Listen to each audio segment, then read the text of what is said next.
And Amelia, phylum, I'm okay. jointed leg, Arthropoda. arthropoda. Think of Arthropoda. joints, like arthro, like you have arthritis, and it's jointed. They're jointed legs. Very good. Okay, now this particular one is in the subphylum Crustacea. And remember, we're going to have a couple, with arthropods, we also have subphylum. The Chelicerata are the ones with the pinching mouth parts, like the spiders. The Crustacea, okay, are your crayfish. The Myriapoda have many legs, so we can have the Chilopoda, which are centipedes, and the Myriapoda, which are millipedes. And then Hexapoda, those are six-legged insects. All right, so let's take a look at this crayfish. Okay, there are two different body parts. The first body part that its head and chest fuse is called the cephalothorax. Good. And what's the covering of the cephalothorax? Carapace. Very good. So remember, cephalo means head, thorax means chest. So this is a fused head and chest region. Now, when we remove the carapace, what did we find underneath it? Gills. Gills. Nice. And you can see they're very highly folded. Lots of surface area so they can get lots of oxygen.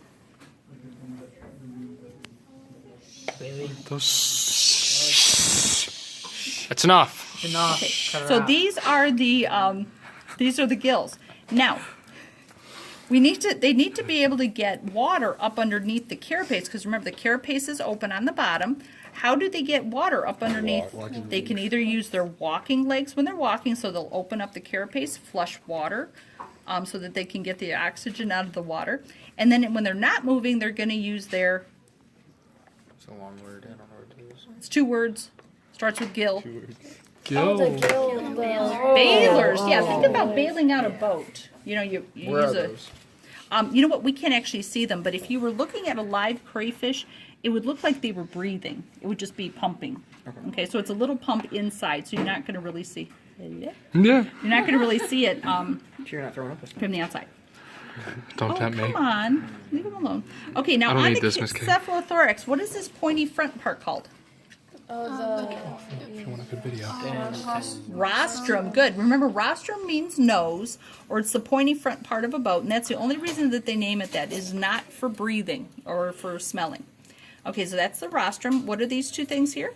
Eyes. What kind of eyes? Compound eyes. Very good. These long ones are antenna.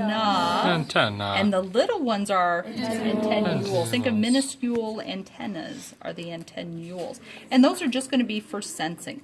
Okay, these large claws are called chelipeds. Very good. And they're going to be for defense.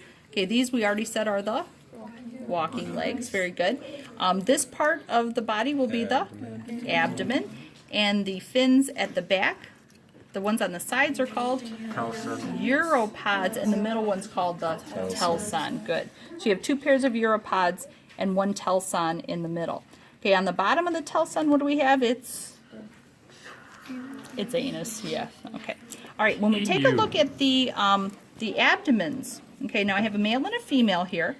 On the abdomens, we have swimmerets. Good. In the female, they're longer, so they can hold what? Eggs. Good. Now, these are going to be the fertilized eggs, so they'll actually develop there. And we say that the crayfish is in berry when it has a bunch of eggs being held on that way.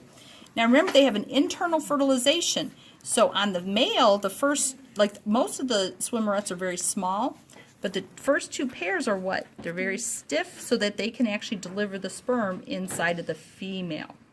So those are that's how you're going to tell the male from the female. The other way to tell the male from the female, it can be its chelipeds, but you can see his chelipeds are not much bigger than hers. So that's really not a perfect way to remember or to identify. Okay, and then when we look at the mouth parts, okay, when you look under here, the first two big mouth parts are called, okay, these are going to be called maxillipeds. Okay, yeah, so hold on, we're not quite to the mandible yet. If we pull those away, we get these two little feathery maxilla. And then once we move those, we get the hard, crushing mandibles. Okay, so think of the manly mandibles for crushing. Okay, does everybody see that? Anybody want to see it and didn't get to see it? Okay, so these are the mandibles, the little fluffy things on top are the maxilla, and the big ones are called maxillipeds.